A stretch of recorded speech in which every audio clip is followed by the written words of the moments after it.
Hey everyone, my name's Sean Madden and this is my testimony. I had a great childhood, loving family, and everything was just going well. My mother was a beautiful woman.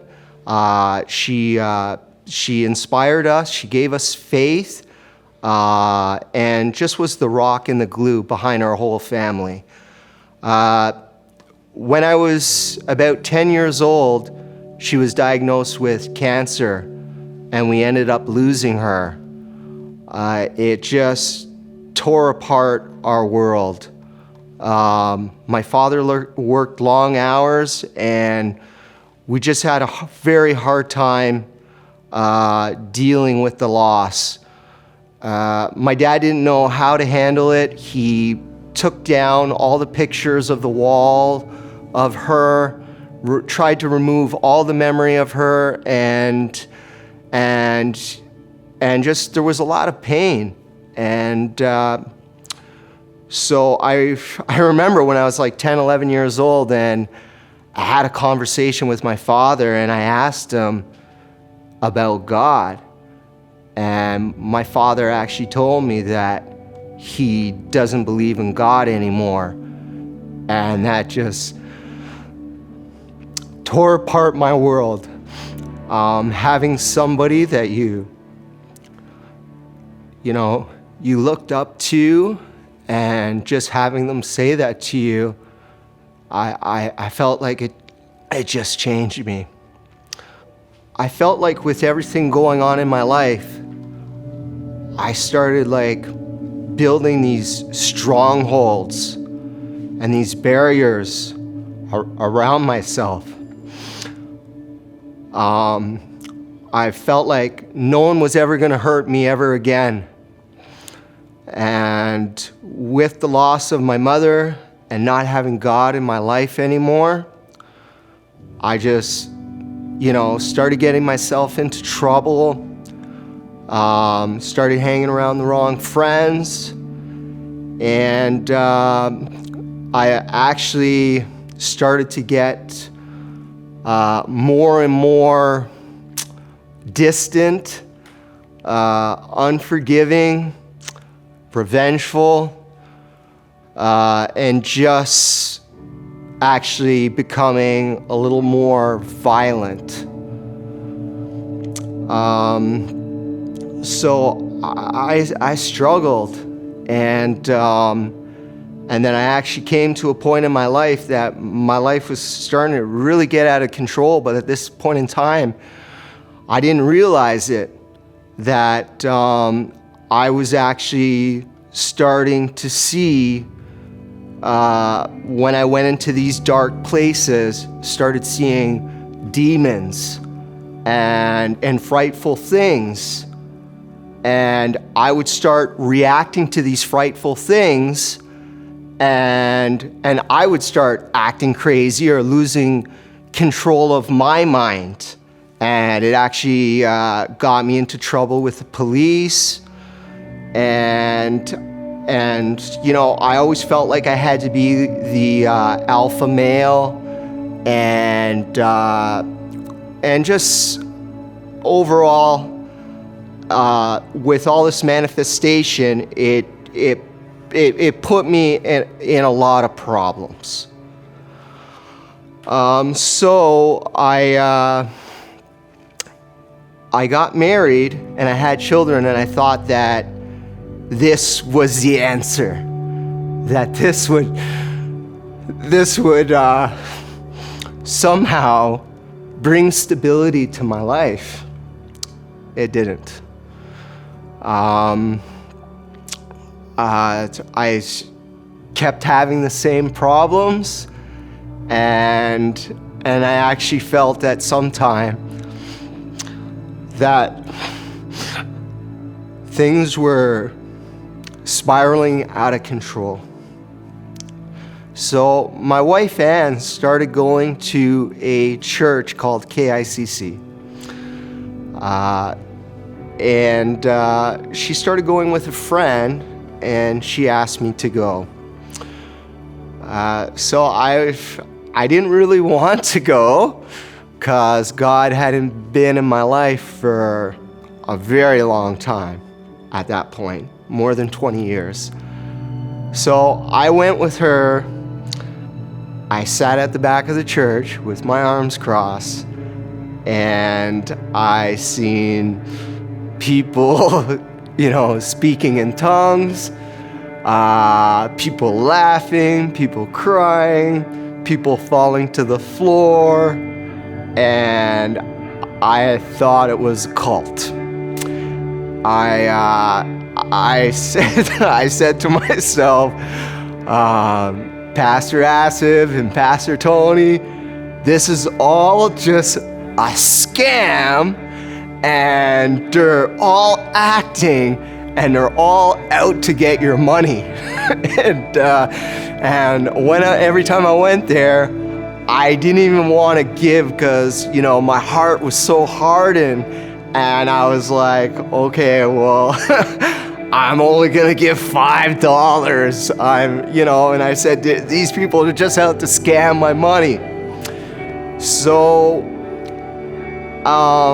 fast forward, say 3 months later, I was still having the same problems that I was having before.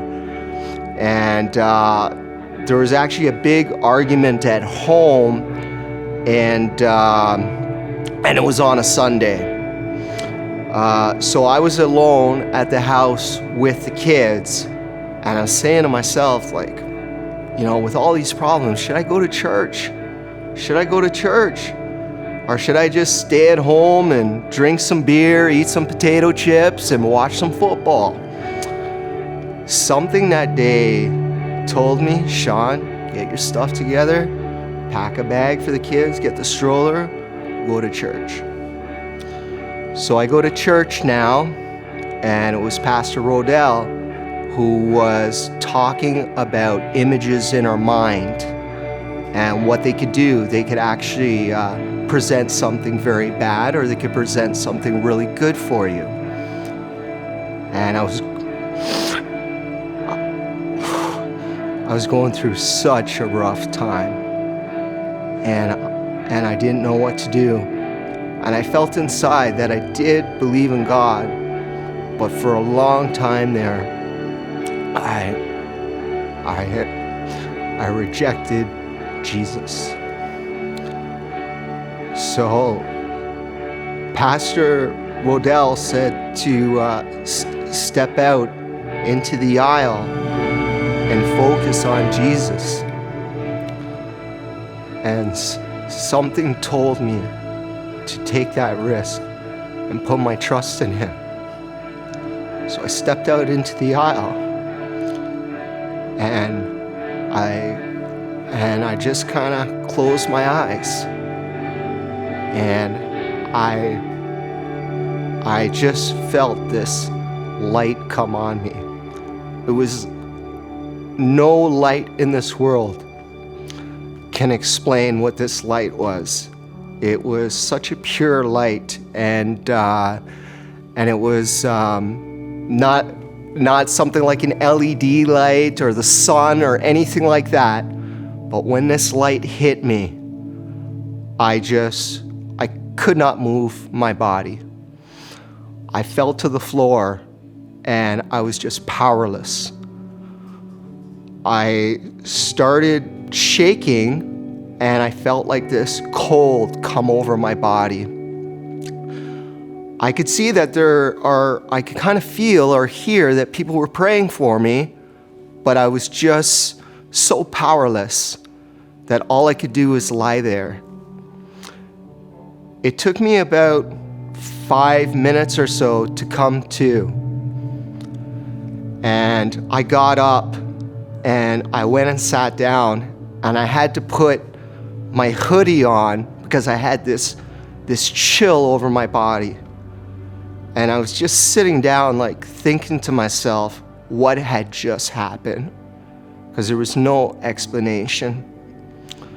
So at the end of the service, Pastor Asif came to the back of the church where I always used to sit, And I told the pastor that something unexplainable happened. And he just gave me a hug, and he was so happy for me. So going from there, it took me some time to start learning about the Bible again and applying my faith and applying what had actually happened to me. But the one thing that experience did for me was I felt that it gave me a tremendous amount of faith. Every time the enemy starts to creep into my mind and try to make me reject Jesus, I just go back to that day, October 18, 2015. I go back to that day and I say, there's no science that it can explain what happened to me. There's no one in the medical field that can explain what happened to me. It was the glory of God touching me. So now, every day I get up, I try my best to live right, to apply everything in my life with grace and the goodness that the Father had on me. What God has done for me, what God hasn't done for me. Right now, where I was going, I could very possibly be in jail. I would have lost my children. I would have lost my marriage. I would have lost my home, my job, everything. Jesus was the one that sustained me and helped me get through the hard times.